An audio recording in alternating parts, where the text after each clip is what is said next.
Good morning दोस्तों। तो आज हम लोग एक नए चैप्टर की शुरुआत करेंगे जिसका नाम है एसएचएम, सिंपल हार्मोनिक मोशन। ये 11th का टॉपिक है। और बच्चों देखो, एसएचएम जो है ये वेव की शुरुआत है ना। एसएचएम सीखने के बाद आप वेव मोशन को समझ पाओगे, क्योंकि वेव मोशन में कुछ और नहीं बल्कि वहां पे पार्टिकल इसी मोशन को कर रहे होते हैं। और वेव में हम लोग 3 टाइप के वेव्स पढ़ेंगे, एक वेव ऑन स्ट्रिंग, एक साउंड वेव और एक लाइट वेव। क्लियर है बच्चों? तो आज हम लोग पढ़ने जा रहे हैं एसएचएम यानी सिंपल हार्मोनिक मोशन। अब इसके बारे में ऐसी बात नहीं है कि आपको जानकारी नहीं दी गई है। हम लोगों ने इलेक्ट्रोस्टैटिक्स में भी देखा है ना। इलेक्ट्रोस्टैटिक्स में भी कई जगह एसएचएम होते हुए देखा है। तो पहले आपको कुछ कुछ जानकारी इसके बारे में मैंने ऑलरेडी दे रखा है, लेकिन अब हम लोग इसके बारे में डिटेल में स्टडी करेंगे। ठीक है बच्चों? तो आज का हेडिंग दो, सिंपल हार्मोनिक मोशन। तो आज हम लोग क्या पढ़ने वाले हैं बच्चों? Simple harmonic motion. ठीक है, चलो हेडिंग दे दिया आपने। अब सबसे पहले सिंपल हार्मोनिक मोशन पे डायरेक्ट जाने से पहले हम लोग को सिंपल हार्मोनिक तक 2 मोशन के थ्रू जाना पड़ेगा। 2 और मोशन का डेफिनेशन जानना पड़ेगा, तब हम लोग सिंपल हार्मोनिक तक पहुंच पाएंगे। कौन से वो 2 मोशन है? तो एक है पीरियोडिक और एक है ऑसिलेटरी। तब हम लोग पहुंच जाएंगे सिंपल हार्मोनिक पे। मतलब उन दोनों का बस परिचय जानना है कि आखिर वो है क्या। तो बच्चों सबसे पहले हम लोग पढ़ेंगे पीरियोडिक मोशन के बारे में। ठीक है, तो पहला हम लोग हेडिंग देंगे पीरियोडिक मोशन, फिर मैं बताऊंगा कि ऑसिलेटरी मोशन क्या है, फिर मैं बताऊंगा कि सिंपल हार्मोनिक मोशन क्या है। तो पहला है पीरियोडिक मोशन। अब देखो ये पीरियोडिक मोशन क्या होता है। कोई भी मोशन जो एक सर्टेन टाइम के बाद रिपीट हो बच्चों, उसको पीरियोडिक मोशन कहते हैं।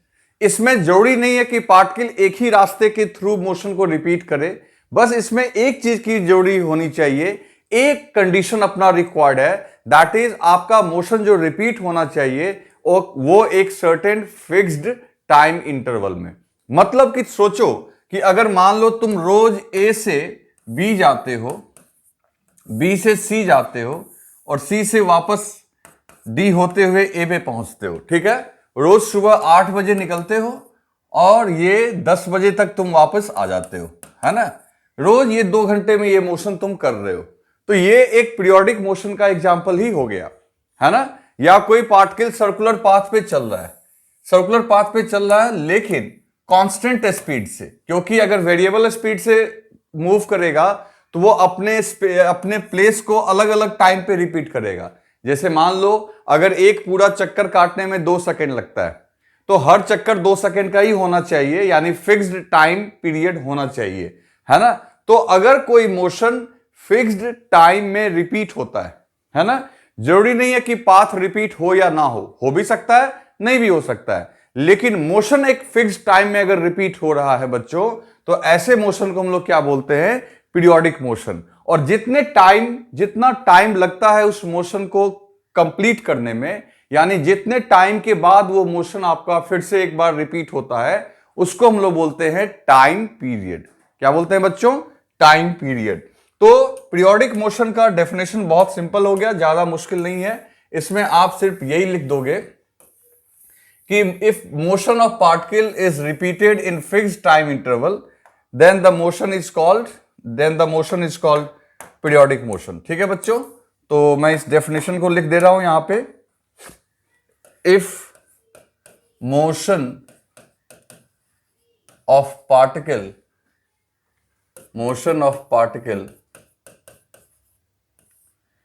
if motion of particle is repeated in fixed time interval,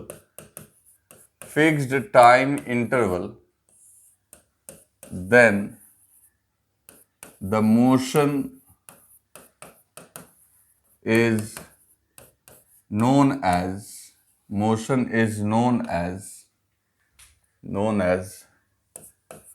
periodic motion। motion is known as periodic motion. And that time interval in which motion is repeated is known as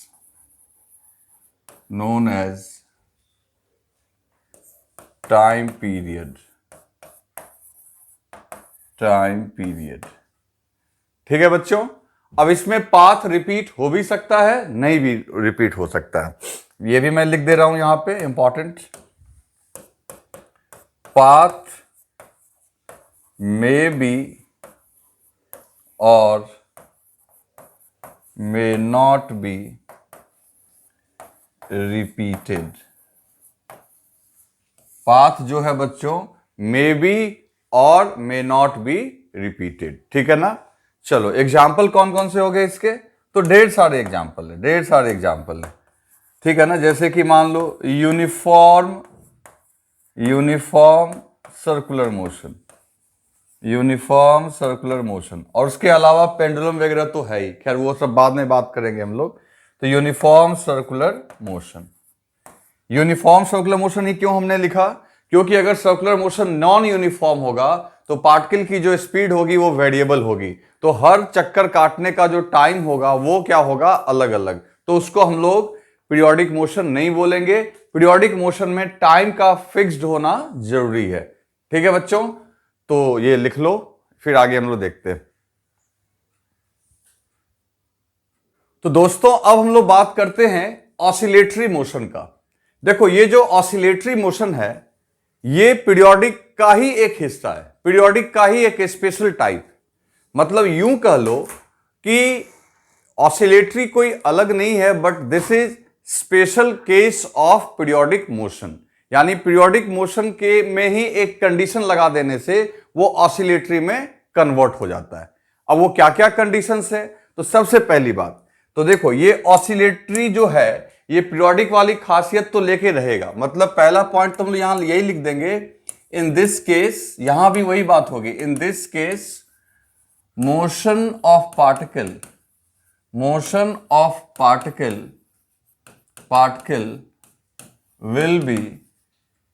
will be repeated in fixed time interval, ठीक है ना। Particle का जो motion है वो repeat होगा किसमें, एक फिक्स्ड टाइम इंटरवल में। ये खासियत किसकी थी, पीरियोडिक की, वो ऑसिलेटरी की भी खासियत होगी। लेकिन अब ये किस मामले में अलग होगा, तो सुनते जाओ ये किस मामले में अलग होगा। हम लोग यहां पे मेंशन करेंगे, in this case motion of particle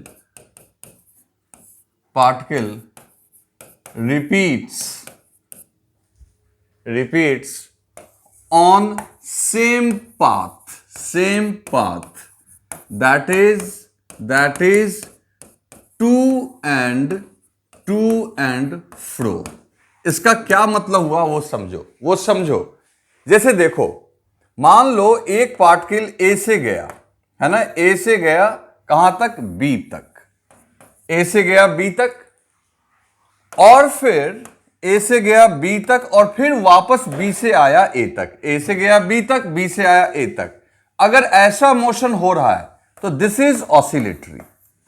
ये ऑसिलेटरी है क्योंकि ये आपका ए से बी तक जाने का और बी से ए तक आने के लिए एक तो मोशन रिपीट हो रहा है और रास्ता भी रिपीट हो रहा है। लेकिन अगर मान लो कोई पार्टिकल इस तरीके से मूव कर रहा है, मान लो ये पार्टिकल ए से चला, फिर बी सी डी होते हुए ए पे पहुंच गया।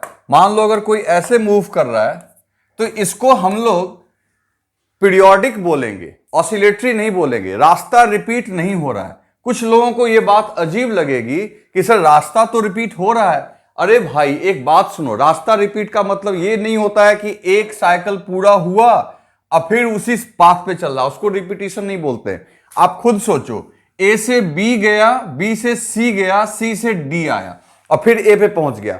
तो आप सोचो ए पे वापस आने के लिए क्या वो फिर से बी से होके गुजरा? नहीं, ए पे वापस आने के लिए वो नए नए जगह से गुजरता हुआ ए पे पहुंच गया।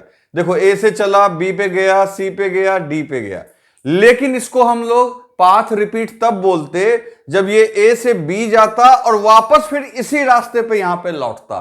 तो यानी कि रिपीट करना तब बोलते हैं जब जिस जगह से चला उसी जगह पे आने के लिए वो सेम रास्ता को यूज करे, जो कि यहां पे हो रहा है। और इसी को हम लोग बोलते हैं टू एंड फ्रो। तो ऑसिलेटरी मोशन का एक तो पहला शर्त यह हो गया कि यहां आपका जो है पाथ भी रिपीट होना चाहिए और टाइम भी रिपीट होना चाहिए।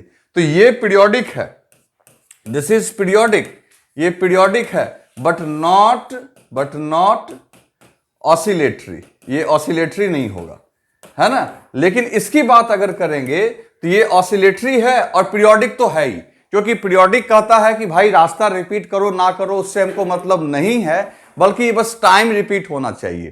तो ये केवल पीरियोडिक हुआ और ये पीरियोडिक भी है और ऑसिलेटरी भी है। अरे ऑसिलेटरी कोई और नहीं बल्कि समझो कि पीरियोडिक का ही एक हिस्सा है, पीरियोडिक का ही एक स्पेशल टाइप है। तो चलो जल्दी से आप लिखो यहां पे, फिर हम लोग आगे बात करते हैं।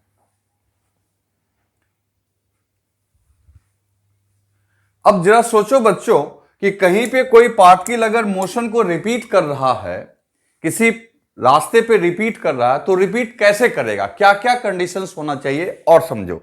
तो ऑसिलेटरी में ये तो समझ में आ गया कि टू एंड फ्रो मूव करता है। तो ऑसिलेटरी में क्या होना चाहिए, जैसे मान लो ये रास्ता है, अब इसी रास्ते को उसको रिपीट करना है।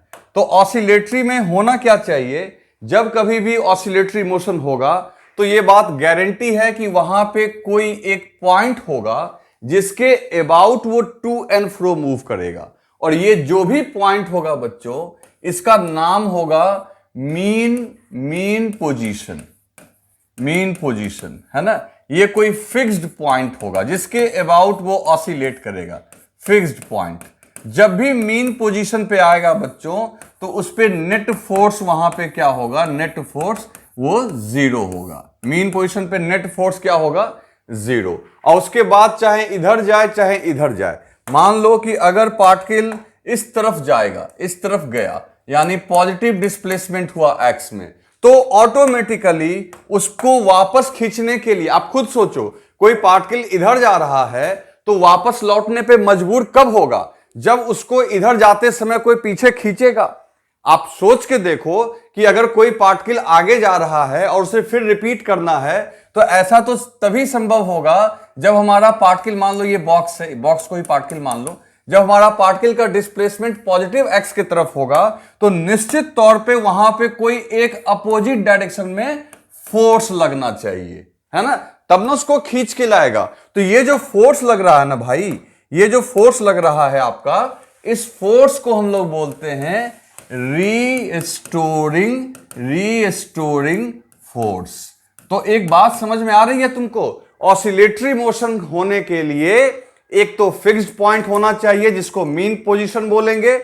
अब मीन पोजीशन पे नेट फोर्स क्या होना चाहिए, जीरो। और वहां से अगर आप डिस्प्लेस करोगे तो डिस्प्लेसमेंट के ठीक अपोजिट एक फोर्स लगना चाहिए, जिस फोर्स का नाम क्या होगा, रीस्टोरिंग फोर्स। अगर इसी पार्टिकल को आप इधर भेज दोगे, दिस साइड, इस साइड भेज दोगे, है ना, इस साइड भेज दोगे, तो फिर देखो इधर क्या है, डिस्प्लेसमेंट आपका नेगेटिव एक्स में हो जाएगा। मान लो डिस्प्लेसमेंट आपका नेगेटिव एक्स में है तो फोर्स फिर इधर लग रहा होगा। तो फोर्स जो है वो डिस्प्लेसमेंट के क्या लग रहा होगा, अपोजिट। तो इस बात को मैं यहां पे लिख दे रहा हूं, देखो ध्यान से, मैं यहां पे लिख दे रहा हूं, in case of oscillatory motion particle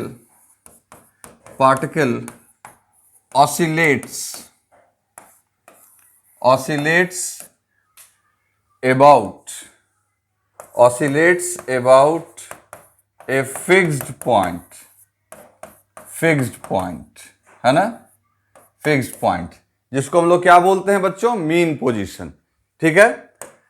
and if particle is displaced on either side of fixed point, then there will be restoring force acting on the particle। समझे बात को? तो अगर पार्टिकल को किसी भी तरफ अगर मूव करवाओगे तो वहां पे एक रीस्टोरिंग फोर्स लगेगा। समझ गए ना? तो जल्दी से इसे राइट डाउन करो। अब बच्चों यहां पे एक पॉइंट और है कि जो आपका रीस्टोरिंग फोर्स है वो हमेशा डिस्प्लेसमेंट के क्या होता है, अपोजिट, ठीक है ना। तो यहां हम लोग लिखेंगे the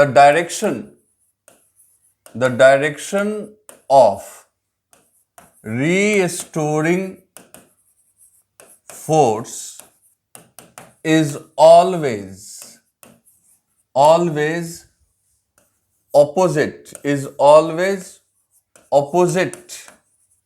opposite to displacement of the particle from mean position, यानी मीन पोजीशन से आपका पार्टिकल के डिस्प्लेसमेंट के अपोजिट होता है रीस्टोरिंग फोर्स। और रीस्टोरिंग फोर्स सिर्फ अपोजिट ही नहीं होता है, बल्कि रीस्टोरिंग फोर्स एक वेरिएबल फोर्स होगा। कैसा फोर्स होगा बच्चों? वेरिएबल फोर्स होगा। इट डिपेंड्स ऑन, ये डिपेंड करेगा डिस्प्लेसमेंट के मैग्नीट्यूड पे भी, है ना। कहने का मतलब ये है कि जो आपका रीस्टोरिंग फोर्स है वो restoring force is proportional to negative कहने का मतलब हो गया डायरेक्शन अपोजिट हुआ, एंड जो डिस्प्लेसमेंट है x उसके प्रोपोर्शनल होगा। लेकिन यहां x का पावर मैंने n लगा दिया। n लगाने का मतलब क्या है कि x स्क्वायर भी हो सकता है, जहां n कुछ भी हो सकता है। n जो है आपका 1 2 3 कुछ भी हो सकता है। कहने का मतलब यह हो गया कि रीस्टोरिंग फोर्स डिस्प्लेसमेंट के मैग्नीट्यूड के प्रोपोर्शनल तो होगा ही, और डायरेक्शन में अपोजिट होगा, और जो प्रोपोर्शनल होगा, जो इक्वेशन होगा, इक्वेशन में x का पावर कुछ भी हो सकता है, ठीक। लेकिन अब जैसे ही ये पावर कुछ भी के बजाय 1 अगर हो जाए, बच्चों ध्यान से सुनो, आखिर हम लोग इसको क्यों पढ़ रहे थे। पहले हमने पीरियोडिक देखा, फिर ऑसिलेटरी देखा, ठीक। अब इस ऑसिलेटरी में ये जो रीस्टोरिंग फोर्स है, इसकी जो मैग्नीट्यूड है वो अगर डिस्प्लेसमेंट के पावर 1 के प्रोपोर्शनल हो जाए, यानी यहां n की जगह 1 हो जाए, तो ये आपका कन्वर्ट हो जाएगा, जो अपना चैप्टर का नाम है। मतलब कि अभी मैं बताता हूं, पहले आप इसे राइट डाउन कर लो। तो दोस्तों अब हम लोग बात करते हैं सिंपल हार्मोनिक मोशन की। तो देखो सिंपल हार्मोनिक मोशन क्या है। तो सिंपल हार्मोनिक मोशन के बारे में अब क्या करना है अपने को, फिर से हम लोग देखो इस ट्री को देखते हैं। सबसे ऊपर क्या था, पीरियोडिक में कुछ खास कंडीशन अप्लाई कर दिया, तो पीरियोडिक का ही स्पेशल टाइप क्या हो गया, ऑसिलेटरी। अब ऑसिलेटरी में ही कुछ खास टाइप कर देंगे तो हमारा क्या बन जाएगा, एसएचएम, जो हमारा चैप्टर है। तो सिंपल हार्मोनिक मोशन वो सारी खासियत को लेके रहेगा जो खासियत आपका पीरियोडिक मोशन के साथ है, जो खासियत आपका ऑसिलेटरी के साथ है। जैसे क्या क्या खासियत होगा, तो देखो मैं एक एक करके लिखते जाता हूं। यहां पे मोशन जो होगा, मोशन जो होगा वो रिपीट होगा, है ना, रिपीट्स इन फिक्स्ड टाइम इंटरवल। दूसरा, मोशन जो होगा आपका टू एंड फ्रो लाइक किसके जैसा, ऑसिलेटरी के जैसा। फिर उसके बाद देखो क्या यहां पे फिक्स्ड पॉइंट होगा या नहीं होगा, तो जवाब है यस, फिक्स्ड पॉइंट होगा, जिसको हम लोग क्या बोलेंगे, मीन पोजीशन। क्या बोलेंगे बच्चों, मीन पोजीशन। तो यहां पे ये मोशन जो होगा वो फिक्स्ड पॉइंट के अबाउट होगा, मीन पोजीशन के अबाउट होगा। मीन पोजीशन कौन सा पॉइंट है, मीन पोजीशन वो पॉइंट है जहां पे आपका नेट फोर्स क्या होता है, जीरो, है ना। फिर यहां पे बात करेंगे क्या रीस्टोरिंग फोर्स मौजूद होगा, तो जवाब है यस, रीस्टोरिंग फोर्स जो होगा, restoring force will be exerted on the particle if it is displaced from mean position, है ना। मीन पोजीशन से अगर पार्टिकल को डिस्प्लेस करोगे तो उसके ऊपर रीस्टोरिंग फोर्स लगेगा। रीस्टोरिंग फोर्स की वो सारी खासियत होगी जो आपने ऑसिलेटरी में पढ़ा है, that is restoring force displacement के अपोजिट होगा। लेकिन यहां पे एक कंडीशन ऐड होगा, ध्यान से सुनना। जैसे पिछली बार यानी ऑसिलेटरी में हमने क्या कहा कि रीस्टोरिंग डिस्प्लेसमेंट के प्रोपोर्शनल होगा, लेकिन डिस्प्लेसमेंट का पावर कुछ भी हो सकता है, यानी वो फंक्शन लीनियर, क्वाड्रेटिक, साइनसॉइडल कुछ भी हो सकता है। लेकिन बच्चों यहां पे एक बात आपको यहां पे कंफर्म लिखना पड़ेगा, तभी वो एसएचएम यानी सिंपल हार्मोनिक मोशन के केस में आएगा। अगर रीस्टोरिंग फोर्स डिस्प्लेसमेंट के लीनियर फंक्शन के फॉर्म में होगा, यानी x टू द पावर 1 होना चाहिए, यानी डायरेक्टली प्रोपोर्शनल होना चाहिए, डायरेक्टली प्रोपोर्शनल, वो भी लीनियर फंक्शन के साथ। तो पहले इसको राइट डाउन करो, फिर मैं लिखता हूं। तो दोस्तों यहां पे हम लोग लिख सकते हैं कि इन केस ऑफ एसएचएम में बच्चों जो ये रीस्टोरिंग फोर्स है, दैट इज रीस्टोरिंग फोर्स, ये आपका प्रोपोर्शनल होगा डिस्प्लेसमेंट के डायरेक्टली, यानी पावर क्या देना है, 1। क्लियर।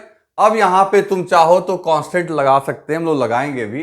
तो एसएचएम में ये होना चाहिए कि रीस्टोरिंग फोर्स डिस्प्लेसमेंट के डायरेक्टली प्रोपोर्शनल, यानी अगर स्केलर फॉर्म में लिखे, ये तो वेक्टर फॉर्म में लिखा हमने, ये माइनस साइन क्या बता रहा है कि फोर्स और डिस्प्लेसमेंट दोनों क्या होगा, अपोजिट।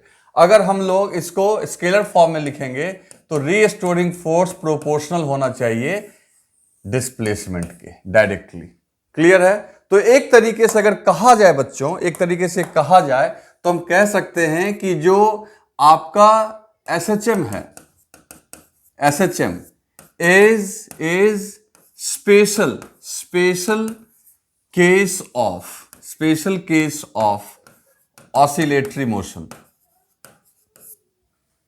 तो बच्चों एसएचएम जो है वो स्पेशल केस है किसका, ऑसिलेटरी मोशन का। यानी कि दरअसल ये एसएचएम कोई अलग मोशन नहीं है, बल्कि ऑसिलेटरी का एक स्पेशल केस है जहां फोर्स को डायरेक्टली प्रोपोर्शनल होना चाहिए डिस्प्लेसमेंट के साथ। ठीक है ना। एक बात और लिखना चाहेंगे हम लोग यहां पे, एक बात ये और लिखना चाहेंगे कि इस नेचर में जितने भी एसएचएम हैं they are oscillatory, but all oscillatory are not SHM. इसको ऐसे समझो कि जितने भी लोग हैं इंडिया में, है ना, अब देखो जितने भी लोग बिहार के हैं they all are Indian, Bihar में रहने वाले लोग इंडियन हैं, है ना। लेकिन सारे इंडियन बिहारी तो नहीं हो सकते, वो अलग अलग स्टेट्स के भी हो सकते हैं। तो इसी तरीके से हम लोग यहां एक स्टेटमेंट लिखेंगे, ऑल एसएचएम्स, जितना भी एसएचएम इस नेचर में पाया जाता है, all SHMs are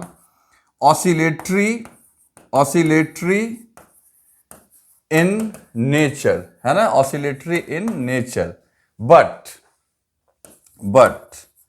all oscillatory are not SHM. ठीक है। तो चलो अब हम लोग एसएचएम पे ही फोकस करेंगे बच्चों। तो ये परिचय था आपका यहां तक आने का। तो बच्चों जैसा कि हम लोग देख चुके हैं कि एसएचएम में जो हमारा फोर्स आया, रीस्टोरिंग फोर्स, वो डिस्प्लेसमेंट के डायरेक्टली प्रोपोर्शनल और डायरेक्शन में क्या आएगा, डिस्प्लेसमेंट के अपोजिट। ठीक है, चलो आगे बढ़ते हैं।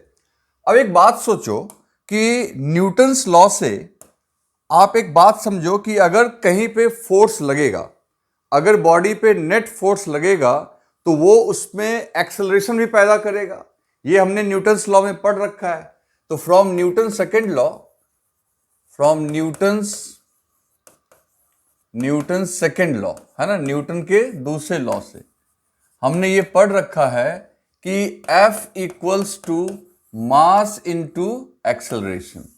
तो सीधी सी बात ये हो गई बच्चों कि अगर एसएचएम में, अगर सिंपल हार्मोनिक मोशन में मेन पोजीशन के दाएं या बाएं यानी राइट एंड लेफ्ट कहीं भी बॉडी रहेगी तो उसके ऊपर अगर रीस्टोरिंग फोर्स लगेगा तो बॉडी के पास एक्सेलरेशन भी होगा। ये बात समझ में आ रही है? चलो आगे बढ़ते हैं। अब जैसे देखो, इस प्रोपोर्शनल के साइन के लिए कोई इक्वालिटी हम लोग अज्यूम कर लेते हैं। जैसे मान लो कोई कांस्टेंट हम लोग वहां पे मानेंगे।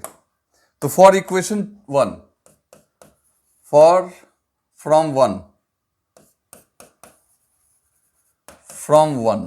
फ्रॉम वन आप लिख सकते हो F equals to minus c x, है ना, C हमने कोई कांस्टेंट मान लिया।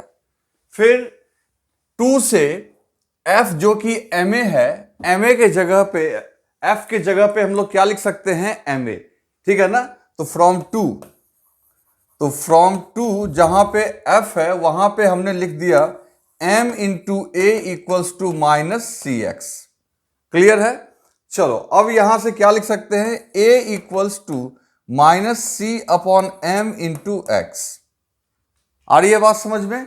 तो देखो ये पार्टिकल का एक्सेलरेशन हो गया, ये हो गया एक्सेलरेशन, और ये हो गया पार्टिकल का डिस्प्लेसमेंट। और माइनस साइन क्या दिखाएगा कि डिस्प्लेसमेंट और एक्सेलरेशन का डायरेक्शन क्या होगा, अपोजिट। अब देखो मास भी कांस्टेंट होता है और c भी कांस्टेंट है। इन दोनों कांस्टेंट को मिला के, इन दोनों कांस्टेंट को सॉल्व करके एक नया कांस्टेंट हम लोग यहां मानेंगे। ध्यान से सुनना, ये इंपॉर्टेंट है। तो हम लोग क्या करेंगे, इन कांस्टेंट्स को हटा के, इन दो अलग अलग कांस्टेंट्स को हटा के एक कांस्टेंट रखेंगे और उस कांस्टेंट का नाम होगा ओमेगा स्क्वायर। अब तुम ये देख के चौंक गए होगे। अभी मैं बताऊंगा सब कुछ कि कौन क्या है। तो फाइनली बस पहले ये ध्यान दो कि इक्वेशन क्या निकल के आया। तो a equals to minus omega square x. अब ये इक्वेशन आपके सामने आया जो कि एसएचएम के दौरान पार्टिकल का एक्सेलरेशन है। तो बच्चों ये पार्टिकल का एक्सेलरेशन है, this is acceleration of particle. ये पार्टिकल की डिस्प्लेसमेंट है, और माइनस साइन का क्या मतलब है ये तुम्हें भली भांति अच्छे से समझ में आता है।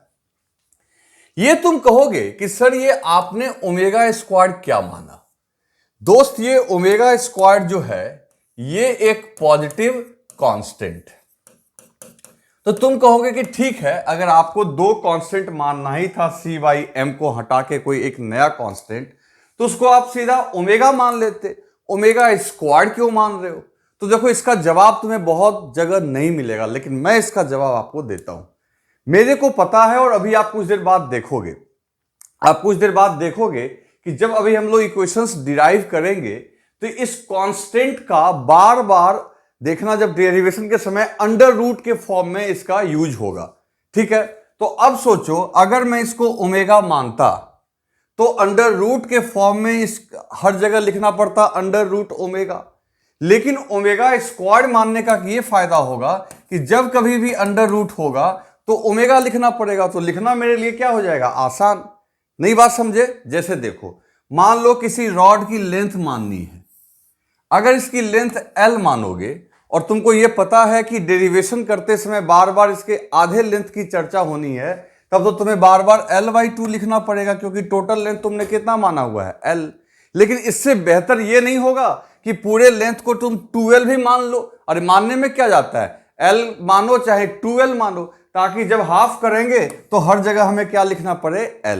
तो हम लोगों को लिखने में आसानी हो तो इसी तरीके से यहां पे x का जो भी कांस्टेंट होगा, अभी देखना भी हम लोग जब डिराइव करेंगे तो बार बार उसका अंडर रूट वाला वैल्यू आएगा।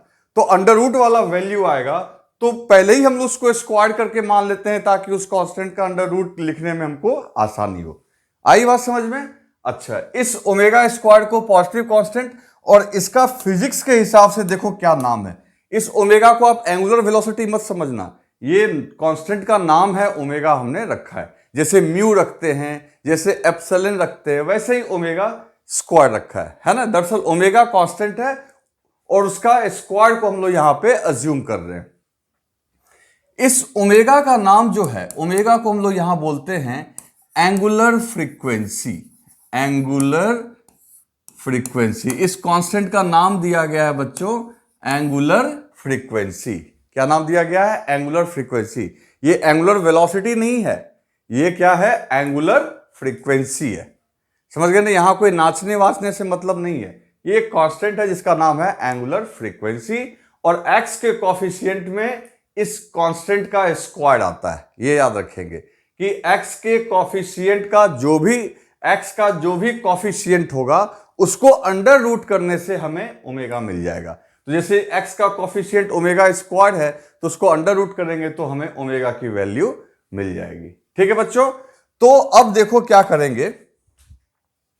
तो अब बच्चों देखो हम लोग क्या करेंगे कि जब कभी भी ऐसा इक्वेशन दिखा, ठीक है ना, जब कभी भी ऐसा इक्वेशन दिखा, मतलब कि अगर पार्टिकल का एक्सेलरेशन इस इक्वेशन को फॉलो करता हुआ दिखा, मतलब कि पार्टिकल का एक्सेलरेशन डिस्प्लेसमेंट के डायरेक्टली प्रोपोर्शनल दिखा, आगे वाला कांस्टेंट तो खैर ओमेगा स्क्वायर हो गया, और ये माइनस साइन बताया कि एक्सेलरेशन और डिस्प्लेसमेंट अपोजिट डायरेक्शन में है, तो हम लोग कह सकते हैं कि this is equation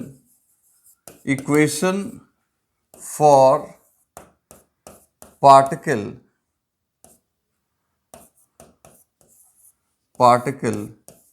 performing SHM। समझ गए ना? तो ऐसा इक्वेशन दिखे तो हम लोग समझ जाएंगे कि हमारा पार्टिकल क्या कर रहा है, SHM।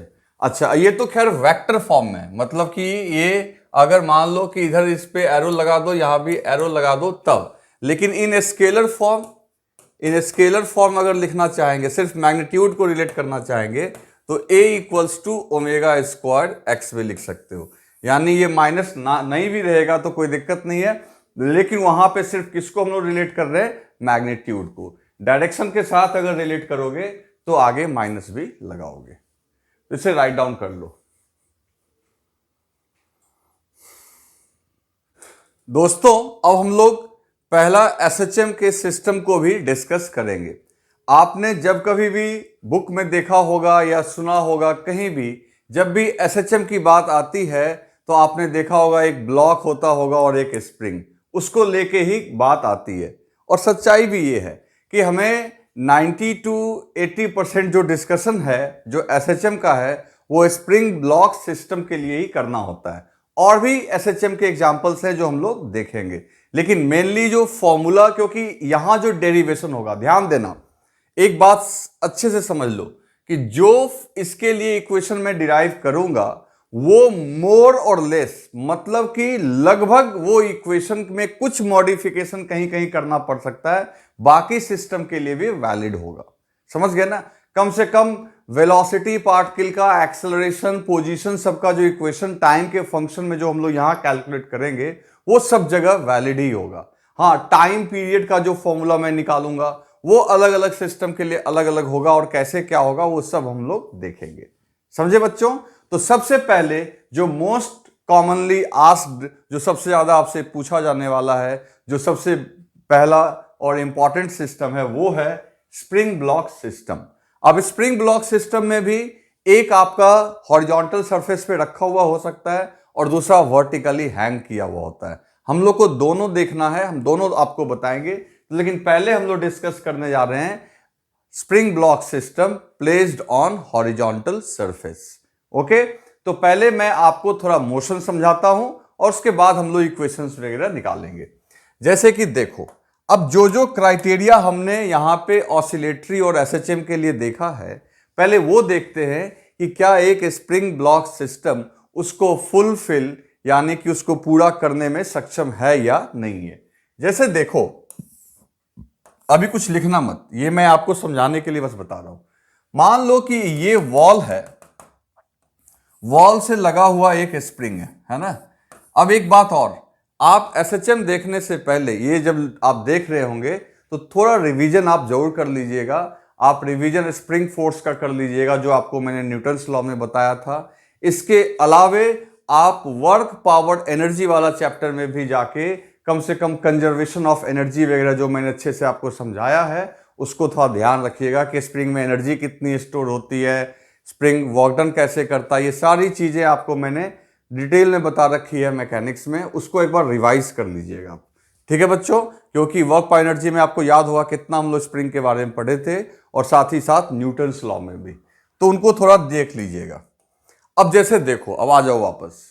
तो सबसे पहली बात है ये स्प्रिंग है और उसके साथ ये ब्लॉक लगा हुआ है, ये दीवार में इस तरीके से है, मास m है। यहां सरफेस जो है हम लोग सरफेस को क्या मान रहे हैं, बिल्कुल स्मूथ, नो फ्रिक्शन, कोई फ्रिक्शन नहीं है। क्लियर है? चलो, अब क्या है कि अगर आपका स्प्रिंग नेचुरल लेंथ में होता है, नेचुरल लेंथ समझते ही हो, ना खिंचा हुआ है ना दबा हुआ है, वो कैसा है अपने नेचुरल लेंथ में, तो उस केस में स्प्रिंग अब कोई फोर्स एक्सर्ट नहीं करता है, स्प्रिंग कोई फोर्स नहीं लगाता है। कब? जब वो कैसे रहता है, नेचुरल लेंथ में बच्चों। अब सोचो, तो इसका मतलब है कि ये जब अगर यहां पे रिलैक्स्ड है तो उस केस में यहां पे नेट फोर्स तो इस पे जीरो हो गया। नेट फोर्स कैसे जीरो हो गया? तो ऊपर देखो नॉर्मल लग रहा है, नीचे mg लग रहा है, वो एक दूसरे को बैलेंस किए हुए है, और इसके अलावा स्प्रिंग में तो कोई फोर्स ही नहीं लग रहा है। तो बहुत अच्छी बात है कि स्प्रिंग ब्लॉक सिस्टम में ये जो जहां पे ये रिलैक्स्ड है वही इसके लिए क्या हो गया, मीन पोजीशन। क्या हो गया बच्चों? वो मीन पोजीशन है ना। इसके बाद खुद सोचो कि अगर इसको तुम खींच के यहां छोड़ देते हो, यहां पे ले आते हो, तो जब इसको खींच के यहां पे लाओगे बच्चों, तो खुद सोच के देखो, जब इसको खींच के यहां पे लाओगे तो आपको क्या लगता है, स्प्रिंग क्या ऐसे यहां रहने देगी? बिल्कुल नहीं रहने देगी।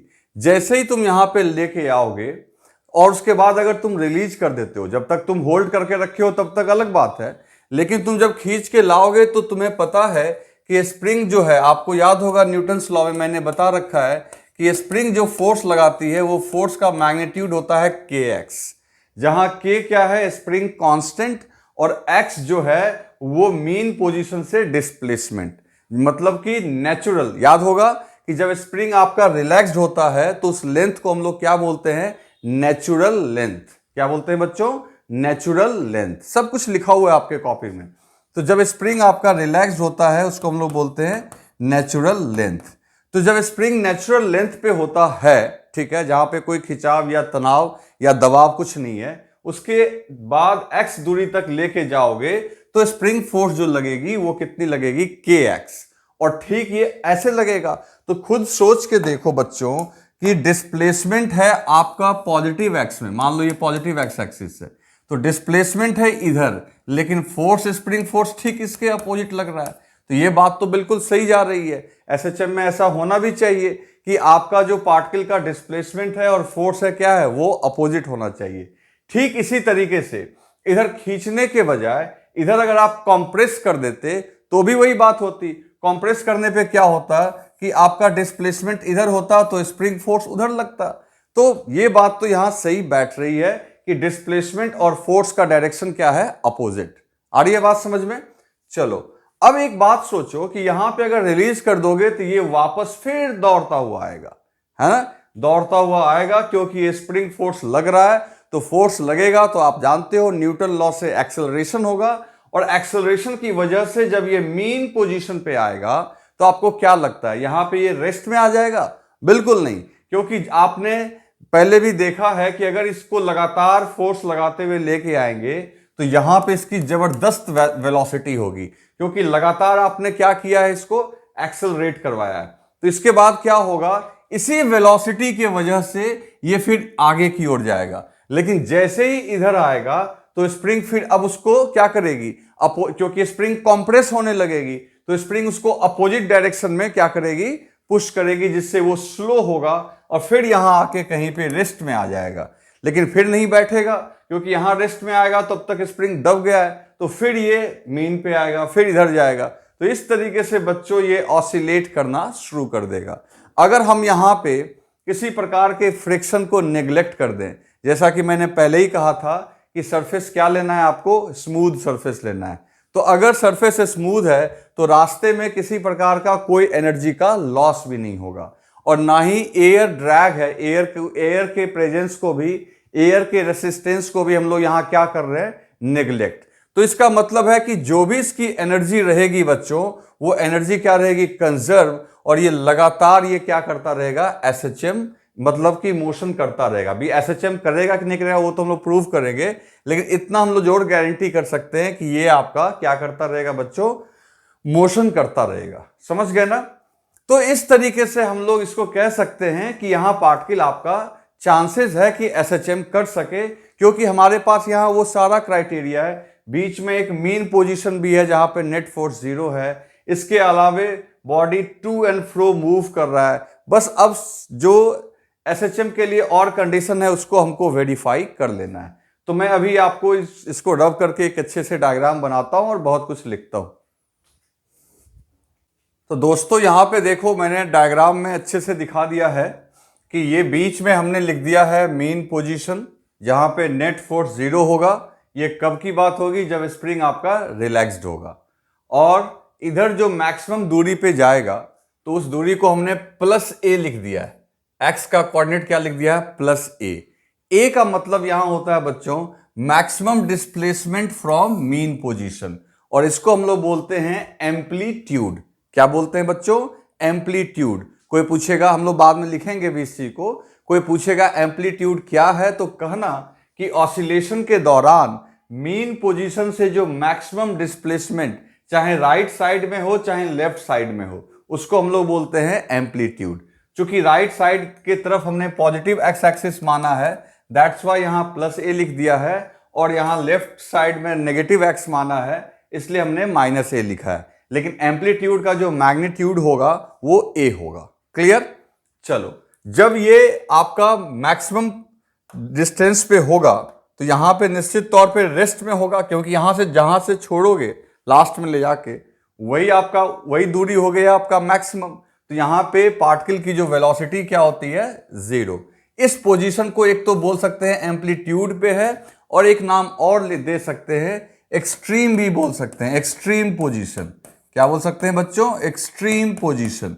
तो एक हो गया पॉजिटिव एक्सट्रीम और दूसरा हो जाएगा नेगेटिव एक्सट्रीम। तो ये एक्सट्रीम पोजीशन हो गया। जब वो एक्सट्रीम पोजीशन पे था, मान लो यहां से, तो इस पे इसके ऊपर स्प्रिंग फोर्स लग रहा होगा जो इसको वापस लाना चाहता होगा। ये स्प्रिंग फोर्स जो है वो रीस्टोरिंग फोर्स का काम करेगा, वो इसको लगातार एक्सेलरेट करवाता रहेगा, और जब तक ये एक्सेलरेट करता रहेगा इसकी वेलोसिटी बढ़ती रहेगी। तो फोर्स की वैल्यू 0 जब होगी, कब 0 होगी, जब वो मीन पोजीशन पे आएगा। तो 0 होने से पहले फोर्स लगातार एक्सेलरेट करवाएगा, इसलिए मीन पोजीशन पे जो उसकी वेलोसिटी होगी बच्चों वो मैक्सिमम होगी। कोई पूछेगा मीन पोजीशन पे वेलोसिटी मैक्सिमम क्यों हुई, तो कहना कि भाई ऐसा है कि एक्सट्रीम पोजीशन से लगातार इसको एक्सेलरेट करवाया गया, और एक्सेलरेशन के दौरान तो जानते हो वेलोसिटी बढ़ती जाएगी, तो जिससे यहां पे वेलोसिटी क्या हो गई, मैक्सिमम। तो जिसकी वजह से ये मीन पे रुकेगा नहीं, मीन पे उल्टा इसकी वेलोसिटी क्या होगी, मैक्सिमम। और उसके बाद क्या होगा, फिर ये जब आगे बढ़ेगा तो वही स्प्रिंग अब कंप्रेस होने लगेगा, तो फोर्स का डायरेक्शन फिर उल्टा हो गया, तो फिर इसकी वेलोसिटी घटती चली जाएगी, और जब इस एक्सट्रीम पे पहुंचेगा तो वेलोसिटी क्या हो जाएगी बच्चों, 0। और फिर यहां के बाद ये रिपीट होता रहेगा ये मोशन। तो इस तरीके से तुम देखते हो कि ये पार्टिकल आपका ऑसिलेट कर रहा है। अभी हम लोग चेक करेंगे कि एसएचएम है कि नहीं। ऑसिलेट तो पक्का कर रहा है क्योंकि टू एंड फ्रो मोशन हो रहा है। एक बात और, यहां पे देखो अगर स्मूथ सरफेस है तो किसी प्रकार की एनर्जी का लॉस नहीं होगा, क्योंकि जब आपको याद होगा कि जब हम लोग पढ़ रहे थे वर्क पावर एनर्जी, तो मैंने आपको बताया था फ्रिक्शन नॉन कंजर्वेटिव फोर्स है। नॉन कंजर्वेटिव फोर्स अगर मौजूद होता है तब जाके एनर्जी कंजर्व नहीं करवाते हैं, अदरवाइज यहां एनर्जी कंजर्व करवा सकते हैं। कैसे, किस फॉर्म में? तो देखो, जब ये एक्सट्रीम पे था, है ना, लास्ट पॉइंट पे जब ये रेस्ट में था, तो वहां सारी एनर्जी पोटेंशियल के फॉर्म में थी। पोटेंशियल के फॉर्म में कहने का मतलब, स्प्रिंग में आपको याद होगा मैंने कहा था कि स्प्रिंग अपने अंदर एनर्जी स्टोर करता है पोटेंशियल फॉर्म में, जिसको बोलते हैं इलास्टिक पोटेंशियल एनर्जी। अभी मैं लिखूंगा उसको नेक्स्ट बोर्ड पे।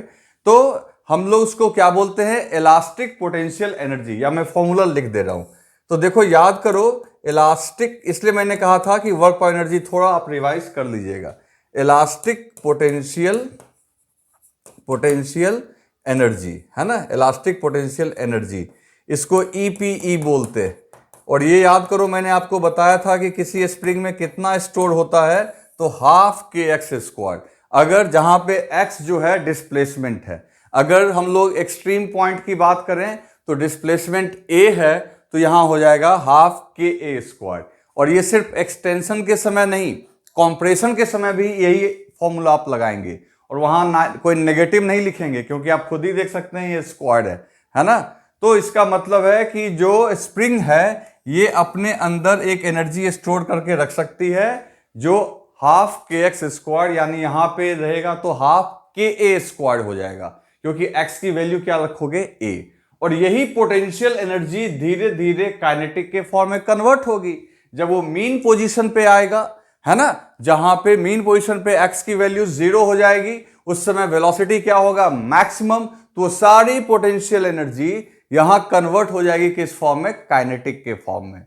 और फिर जब ये आगे बढ़ेगा तो फिर काइनेटिक घटेगी, वो सारी काइनेटिक फिर पोटेंशियल में बदल जाएगी। तो इस तरीके से क्या हो रहा है बच्चों? Potential kinetic, potential kinetic, potential. अब बीच वाले किसी पोजीशन की बात करोगे तो वहां दोनों कुछ ना कुछ मिक्स होगा। जैसे यहां काइनेटिक 0, पोटेंशियल मैक्सिमम हो गया, क्योंकि यहां ब्लॉक रेस्ट में है तो काइनेटिक 0, तो सारी एनर्जी किस फॉर्म में है? पोटेंशियल के फॉर्म में। यहां बीच में देखो, यहां पे क्या है? x 0, तो पोटेंशियल आपका हो जाएगा 0, लेकिन वेलोसिटी मैक्सिमम, तो काइनेटिक मैक्सिमम। अब बीच वाले किसी पॉइंट पे क्या होगा बच्चों? वहां पे काइनेटिक और पोटेंशियल दोनों ही होंगे, दोनों की मात्रा कुछ कुछ होगी, लेकिन नेट सम हमेशा क्या रहेगा? कंजर्व। वो भी हम लोग लिखेंगे। तो पहले इसको आप राइट डाउन करो अच्छे से, फिर हम लोग आगे बात करते हैं।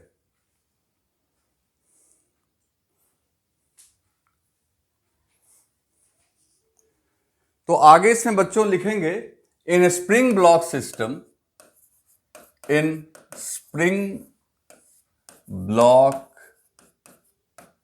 सिस्टम, स्प्रिंग ब्लॉक सिस्टम के केस में, ठीक है ना, स्प्रिंग ब्लॉक सिस्टम के केस में जो आपका रीस्टोरिंग फोर्स है ना, वो कौन रोल प्ले कर रहा है? उसका एफएसपी। कौन रोल प्ले कर रहा है? FSP. And what is this FSP? तो दिस एफएसपी इज के एक्स। इसका मैग्नीट्यूड की बात अगर करें तो स्प्रिंग फोर्स का मैग्नीट्यूड क्या होता है? के एक्स। तो बच्चों रीस्टोरिंग फोर्स का काम कर रहा है स्प्रिंग, और स्प्रिंग की वैल्यू क्या होती है? के एक्स। तो ठीक है, तो आप from Newton second law, from Newton second law, Newton के सेकेंड लॉ से, ठीक है, जहां पे आपका स्प्रिंग फोर्स लिखा हुआ है वही नेट फोर्स है हमारा। तो हम लोग जानते हैं फोर्स इक्वल्स टू क्या होता है? मास इनटू एक्सेलरेशन। तो हम लोग क्या करेंगे? एफएसपी इक्वल्स टू क्या है आपका? के एक्स। और एफएसपी ही हमारा नेट फोर्स का रोल प्ले कर रहा है, तो लिख देंगे mass into acceleration equals to K X. So acceleration equals to K upon M into X. अब जरा ध्यान दो बच्चों, ध्यान दो। अब देखो ये हम लोग तुरंत प्रूव कर लेंगे कि ये एसएचएम हो रहा है। एक्सेलरेशन है पार्टिकल का, और यहां पे ये के बाई एम और इंटू एक्स। ये के क्या है? Spring constant. ये एम क्या है? Mass of the body. तो ये कांस्टेंट हुआ कि नहीं हुआ? तो इसी को हम लोग लिख देंगे ओमेगा स्क्वायर इंटू एक्स। तो कहने का मतलब ये हुआ बच्चों कि आप देख सकते हो कि एक्सेलरेशन जो है वो डिस्प्लेसमेंट के डायरेक्टली प्रोपोर्शनल है कि नहीं? और ओमेगा स्क्वायर किसका रोल प्ले कर रहा है? के बाई एम का। मतलब कि यहां ओमेगा स्क्वायर रोल प्ले कर रहा है किसका? के बाई एम का। तो ओमेगा इक्वल्स टू क्या हो गया बच्चों? अंडर रूट के अपॉन एम। तो ध्यान दो, मेरी बात सुनो। स्प्रिंग ब्लॉक सिस्टम, पहली बात है ये एसएचएम करेगा, एसएचएम करेगा because this is equation of SHM. कोई भी आपसे पूछेगा तो कहना कि देखिए ऑसिलेटरी की कंडीशन तो ये पहले ही फुलफिल कर रहा था, क्योंकि टू एंड फ्रो मूव कर रहा था एक पॉइंट के अबाउट, तो टू एंड फ्रो मूव कर रहा था तो ऑसिलेटरी तो था ही, लेकिन ऑसिलेटरी के साथ साथ ये एसएचएम का भी कंडीशन को फुलफिल कर रहा है। यहाँ स्केलर, यहाँ माइनस हम लोग इसलिए नहीं दे रहे हैं क्योंकि हम लोग अब स्केलर फॉर्म में यानी सिर्फ मैग्नीट्यूड को लेके काम कर रहे हैं, डायरेक्शन तो हम लोग देख ही चुके हैं। तो बच्चों यहाँ पे देखो एक्सेलरेशन जो है डिस्प्लेसमेंट के डायरेक्टली प्रोपोर्शनल आ गया, और जो कॉफिशिएंट है यानी के बाई एम, वो दरअसल कुछ और नहीं बल्कि किसका रोल प्ले कर रहा है, ओमेगा स्क्वायर का। तो इसका मतलब है कि इस प्रकार के सिस्टम की जो एंगुलर फ्रीक्वेंसी हो गई, एंगुलर फ्रीक्वेंसी, तो कोई पूछेगा स्प्रिंग ब्लॉक सिस्टम की एंगुलर फ्रीक्वेंसी का वैल्यू क्या होता है, तो सीधा तुम बोल दोगे अंडर रूट के अपॉन एम। तो अब समझ में आया नहीं ये ओमेगा क्या होता है। हर एक सिस्टम का कुछ ना कुछ कॉफिशिएंट यहां होगा, वही किसका रोल प्ले कर रहा होगा, ओमेगा स्क्वायर का, और ओमेगा हो जाएगा उसका अंडर रूट। तो इसे राइट डाउन कर लो।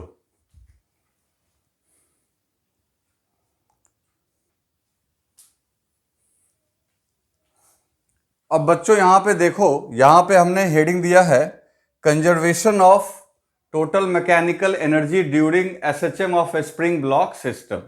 ठीक है ना, conservation of energy during SHM of spring block system. इसे आप अच्छी तरीके से समझ लो, अभी तो समझा दिया था मैंने, और आप एक बार फिर समझ लो। इसे देखो, यहां हमने सबसे पहली बात है कि फ्रिक्शन क्या है, फ्रिक्शन एब्सेंट है। फ्रिक्शन क्या है, एब्सेंट। फ्रिक्शन को हमने एब्सेंट मान लिया, यानी वर्क डन बाय, और फ्रिक्शन नॉन कंजर्वेटिव फोर्स होता था, तो work done by non conservative force क्या है, जीरो। तो टोटल मैकेनिकल एनर्जी में कौन कौन आता है बच्चों, पोटेंशियल प्लस काइनेटिक, है ना।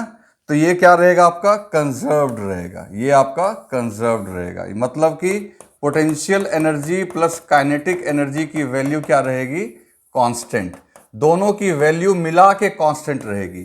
तो इसका अर्थ क्या हुआ कि अगर पोटेंशियल घट रहा होगा तो सर्टेनली उस समय काइनेटिक क्या हो रहा होगा बच्चों, बढ़ रहा होगा, ताकि इन दोनों का जो सम है वो क्या रहे, कांस्टेंट। या उल्टा हो रहा होगा, अगर पोटेंशियल आपका बढ़ रहा होगा तो निश्चित तौर पे काइनेटिक क्या हो रहा होगा, घट रहा होगा। आई बात समझ में। इसको स्प्रिंग ब्लॉक सिस्टम के केस में अगर देखें तो पहले हम लोग डायग्राम बना लेते हैं। जैसा कि अभी आपने देखा कि अगर ये मान लो सरफेस है, ये वॉल है जहां से आपका ये स्प्रिंग लगा हुआ है, ठीक है, और ये आपका मान लो ये मीन पोजीशन है, तो मीन पोजीशन है, ये आपका एक्सट्रीम पोजीशन है, ये भी आपका एक्सट्रीम पोजीशन है। इसको आप प्लस ए बोल दो, इसको x इक्वल्स टू 0 बोलो, ये माइनस ए बोल दो। तो अभी हमने आपको बताया कि यहां पे भी वेलोसिटी 0, यहां पे वेलोसिटी मैक्सिमम, और यहां पे वेलोसिटी 0। क्लियर। तो सीधी सी बात ये हो गई कि ये पॉजिटिव एक्सट्रीम है, ये नेगेटिव एक्सट्रीम है, ये मीन पोजीशन है। तो आप कह सकते हो बच्चों कि आपका यहां पे यानी पॉजिटिव एक्सट्रीम पे यहां पे क्या होगा, तो यहां पे देखो, यहां पे आपका पोटेंशियल एनर्जी होगा मैक्सिमम, है ना, ये मैक्सिमम, काइनेटिक एनर्जी 0, यानी सारी एनर्जी किस रूप में होगी, पोटेंशियल के रूप में। यहां पे क्या होगा बच्चों, यहां पे पोटेंशियल एनर्जी होगा 0 और काइनेटिक एनर्जी क्या होगा आपका, मैक्सिमम। ओके, यहां पे क्या होगा, यहां पे आपका पोटेंशियल क्या होगा, पोटेंशियल होगा आपका मैक्सिमम और काइनेटिक क्या होगी, 0। क्लियर, आ रही है बात समझ में।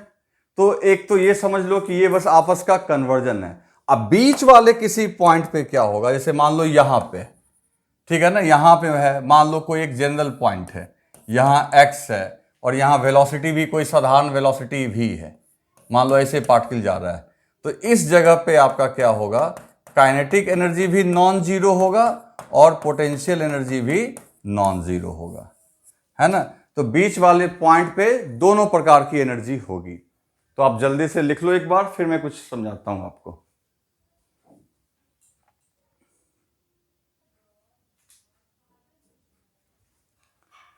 तो बच्चों अब देखो, यहां पे एक काम करते हैं हम लोग, कुछ पॉइंट्स लिख के एनर्जी के बारे में कुछ और आपको मैं समझाता हूं। जैसे देखो, इसको मान लो, कोई पॉइंट मान लेते हैं, इसको मान लेते हैं पॉइंट P, ठीक है। तो total mechanical energy at P क्या हो जाएगा? तो वो हो जाएगा हाफ mv मैक्स का स्क्वायर, मैक्सिमम वेलोसिटी, अब प्लस पोटेंशियल के नाम पे क्या हो जाएगा? 0, ठीक है। ये पॉइंट को मान लो Q, इस पॉइंट को मान लो Q।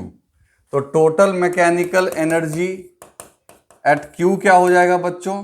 तो वहां पे जैसा कि देख रहे हो कि काइनेटिक भी है तो हाफ mv स्क्वायर, और पोटेंशियल भी है क्योंकि कुछ ना कुछ x डिस्टेंस वो है, तो वहां पे लिखोगे हाफ kx स्क्वायर। और इसको PQM, इसको मान लो, इसको ही कुछ मान लो PQR, इसको R पॉइंट मान लो। और total mechanical energy at R क्या होगा बच्चों? तो काइनेटिक के नाम पे 0, लेकिन पोटेंशियल वहां पे मैक्सिमम होगा। और x की वैल्यू कितनी लेते हैं हम लोग वहां पे? a, जिसको हम लोग क्या बोलते हैं? एम्पलीट्यूड, यानी मैक्स x का वही a, मतलब कोई नया चीज नहीं है, x के मैक्सिमम वैल्यू को ही बोलते हैं। तो ये हो गया k स्क्वायर।